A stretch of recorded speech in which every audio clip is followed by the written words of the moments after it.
నమస్తే, నేను Chandana. Welcome to great Andhra big story.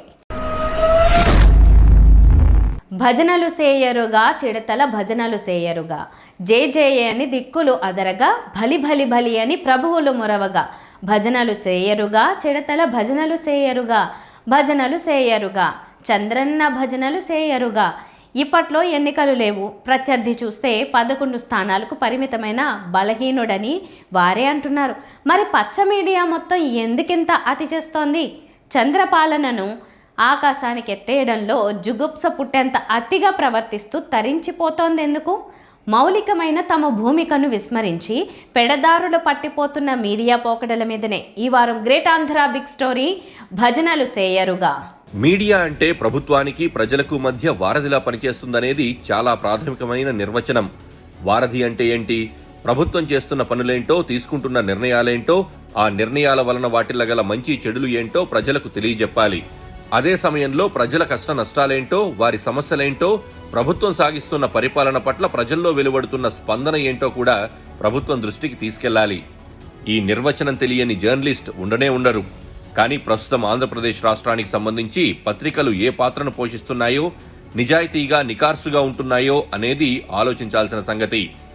రాజకీయ పార్టీల భావనతో తమకు సారూప్యత ఉంటే వారికి మద్దతుగా పత్రికలు వెన్నుదన్నుగా నిలవడం అనేది పత్రికా వ్యవస్థ పుట్టినప్పటి నుంచి కూడా ఉంది. ఇది భావజాల సారూప్యతకు సంబంధించిన అంశం గనక తప్పు పట్టలేం.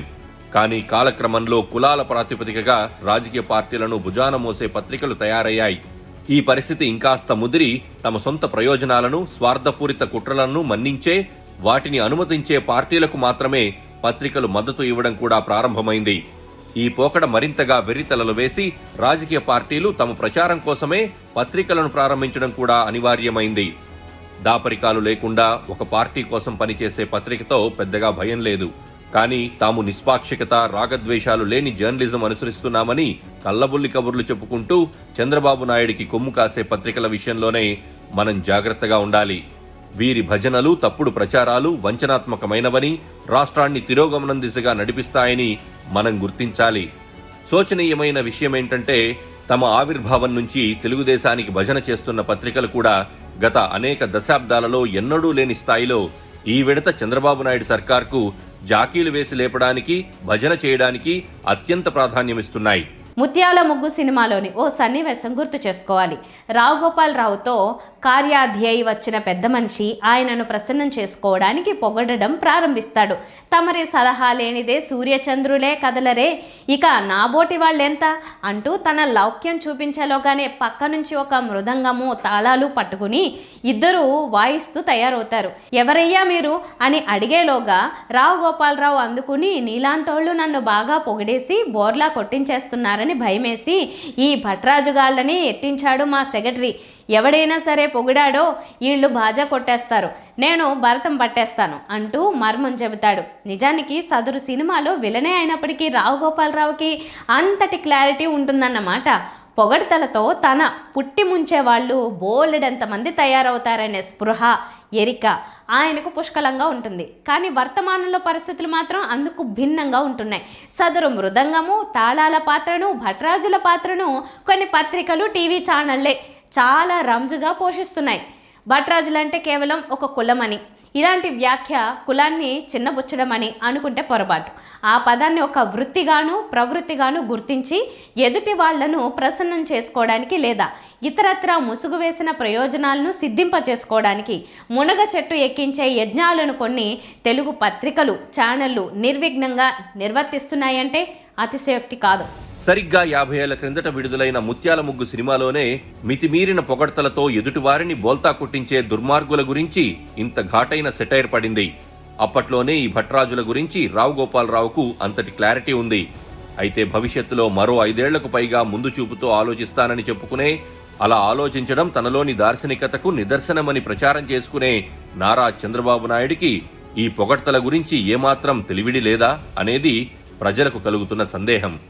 ఈ పొగడ్తలకు ఆయన బుట్టలో పడిపోయేంత అమాయకుడా అనేది ప్రజల అనుమానం. మామూలుగా అయితే చంద్రబాబు నాయుడు తన నీడను కూడా తాను నమ్మరని, లౌకిక వ్యవహారాలలో అత్యంత జాగరూకతతో వ్యవహరిస్తుంటారని ఆయన గురించి బాగా తెలిసిన వాళ్లు చెబుతూ ఉంటారు. అలాంటి చంద్రబాబు పత్రికల భజనకు, భజంత్రీలకు పడిపోతారా అంటే నమ్మలేం. కానీ ఇక్కడ ఒక మర్మముంది. ఇలాంటి పొగడ్తలను ఆయన ప్రోత్సహించడానికి ఒక కారణముంది. చంద్రబాబు నాయుడు ఈ భట్రాజులను ఎంకరేజ్ చేయడం తన కోసం కాదు, తాను ఎంతగానో సేవ చేస్తున్నానని ఆయన చెప్పుకునే ఆంధ్రప్రదేశ్ రాష్ట్ర ప్రజల కోసం. అవును, ఆ ప్రజలను బోల్తా కొట్టించడానికి మాత్రమే చంద్రబాబు మీడియా పొగడ్తలను వాడుకుంటున్నారని మనం అర్థం చేసుకోవాలి. ఇలా తన మోచేతి నీళ్లు తాగి బతికే పత్రికలు, టీవీ ఛానళ్లు అనునిత్యం తన భజన చేస్తూ ఉన్నప్పుడు ప్రజలు ఆ మాయలో పడతారని, తాను నిజంగానే మహానుభావుడునని వారందరూ నమ్ముతారని, వచ్చే ఎన్నికల నాటికి వారందరూ అదే మాయలో ఉండి తనను మళ్లీ గెలిపిస్తారని ఆయన ఆశిస్తూ ఉండవచ్చు. ఈ ఆధునిక భట్రాజుల పొగడ్తలను ఆయన స్వయంగా బుర్రకెక్కించుకోకపోయినప్పటికీ వారు కోరుకునే ప్రయోజనాలను నెరవేర్చడం ద్వారా మరింతగా చిడతలు వాయించడానికి వారికి అవకాశం ఇస్తూ ఉండవచ్చు. చాలా విషయాల్లో మనకు పాత రోజులే ఎంతో మేలు అనే అభిప్రాయం కలుగుతూ ఉంటుంది. ఇప్పుడు మీడియా పోకడలను పరిశీలించినప్పుడు కూడా సరిగ్గా అదే మాట అనిపిస్తుంది. ఈనాడు విషయానికి వస్తే కాంగ్రెస్ పార్టీ అంటే అప్రకటిత కక్షతో తెలుగుదేశం పార్టీ పుట్టినప్పుడు వారి కరపత్రిక లాగా పనిచేశారు. చంద్రబాబు నాయుడు ముఖ్యమంత్రి అయిన తర్వాత వైఎస్ఆర్ పతనమే తమ లక్ష్యం అన్నట్లుగా ప్రవర్తించారు. అదే ద్వేష భావన జగన్మోహన్ రెడ్డి వచ్చిన తర్వాత మరింతగా పెరిగింది. ఏది ఏమైనప్పటికీ రామోజీరావు సారథ్యంలో నడిచినంత కాలం ఒక రకమైన ప్రమాణాలను పాటించడం జరుగుతుండేది. చంద్రభజన అనేది ఎన్నికల తరుణంలో శృతిమించుండేది. చంద్రబాబు నాయుడు అధికారంలోకి వచ్చిన తర్వాత అడపాదడప పరిపాలనలో లోపాలను కూడా పత్రికలో ప్రచురిస్తూ ఉండేవారు.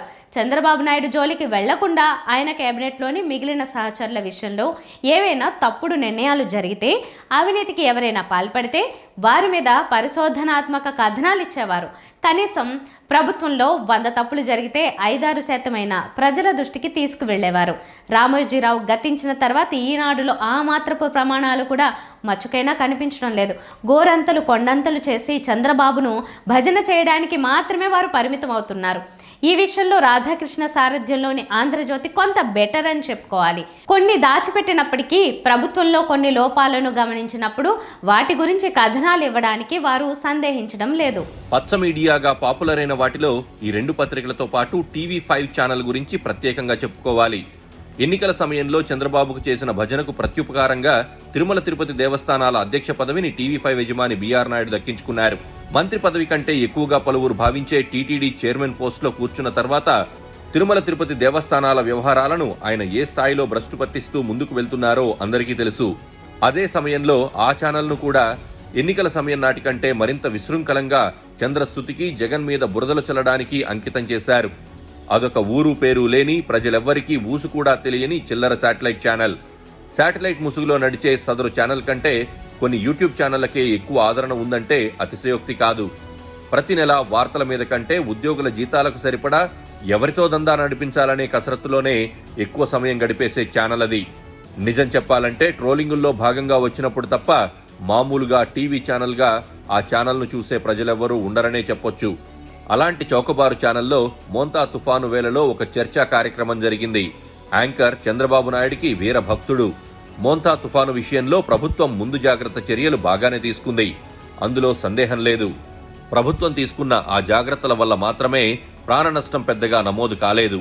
ప్రజలు పానిక్ కాకుండా ఉండే పరిస్థితి ఏర్పడింది. అంతవరకు ప్రభుత్వానికి కితాబివ్వచ్చు, కానీ అంతే పొగిడితే అందులో మసాలా ఏముంటుంది? బాబుగారితో తమ ప్రయోజనాలను నెరవేర్చుకోవడం ఎలా సాధ్యమవుతుంది?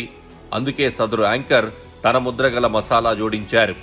కుదరలేదు గాని కుదిరితే ఆ తుఫానును అలా పట్టుకుని పక్కకు తిప్పేసి ఇంకో పక్కకు పంపించేసేవాళ్లు అంటూ చంద్రబాబు సామర్థ్యానికి వన్నెలెద్దారు. అంత గొప్పగా పనిచేసే ముఖ్యమంత్రి అని, ఏమో భవిష్యత్తులో అలాంటి టెక్నాలజీని కూడా కనుగొని తుఫానును సముద్రంలో మరో పక్కకు మళ్లించేసేలా చేయగలరేమోనని కూడా ఆయన ఆశాభావం వ్యక్తం చేశారు. పాపం ఆ ఛానల్లో ఆయన కితాబుల్ని 10ల సంఖ్యలోనైనా ప్రజలు చూశారో లేదో గాని ట్రోల్స్ను మాత్రం లక్షల మంది వీక్షించారు. ఎంత భజనైనా సరే మరీ ఇంత విచిత్రమా అంటూ జనం నవ్వుకుంటున్నారు. ఇది భజనగాళ్ల పిచ్చి పరాకాష్ఠకు చేరింది అనడానికి నిదర్శనం కాక మరేంటి? చంద్రబాబు నాయుడు దగ్గినా తుమ్మినా కూడా పులకరించిపోయే తత్వాన్ని ఇప్పుడు ఈ మీడియా సంస్థలు అలవాటు చేసుకుంటున్నాయి. రాష్ట్రానికి పెట్టుబడుల విషయంలో ఈ భజన పత్రికలు చేస్తున్న అతి చూస్తే ఎవరికైనా వెగటు పుడుతుంది. ఒక సంస్థను తీసుకురావడానికి ప్రయత్నాలు జరిగితే సదరు సంస్థ వారితో చర్చలు జరిపితే ఒక వార్త మంచిదే. ఆ తర్వాత ఆ సంస్థ వచ్చి తమ ప్రాజెక్టు స్టార్ట్ చేసినప్పుడు గ్రౌండింగ్ అయిన తర్వాత లేదా వారు చెబుతున్న వేల ఉద్యోగాల భర్తీ ప్రక్రియ మొదలైనప్పుడు వార్తలు ఇవ్వడం సబబుగా ఉంటుంది. కానీ ఆలోచూలు లేకుండానే కొడుకు ఇంజనీరింగ్ సీటుకు అడ్వాన్స్ ఫీజు కట్టినట్టుగా నాయకుల మధ్యలో ఆలోచనల దగ్గర నుంచి పదుల సంఖ్యలో పొగడ్తల వార్తలు రాసి ప్రజలకు వెగటు పుట్టిస్తున్నారు. తీరా సగం సంస్థలు గ్రౌండింగ్ కాకుండానే జెండా ఎత్తేస్తున్నాయి. ఈ అతి చేయడంలో అవాస్తవాల ప్రచారం మాత్రమే కాదు, వాస్తవాలను దాచడం కూడా యథేచ్ఛగా చేస్తున్నారు. ఇదంతా ప్రజాద్రోహం కాక మరేంటి? గూగుల్ డేటా సెంటర్ విషయంలో అది గతంలో జగన్ ముఖ్యమంత్రిగా ఉండగా శంకుస్థాపన కూడా జరుపుకున్న అదానీ డేటా సెంటర్కు కొత్త పేరు మాత్రమేనని జగన్ ఆధారాలతో సహా నిరూపిస్తే దానికి జవాబు ఇవ్వకుండా ఈ పత్రికలు కూడా మాయ చేయడాన్ని ఎలా అర్థం చేసుకోవాలి?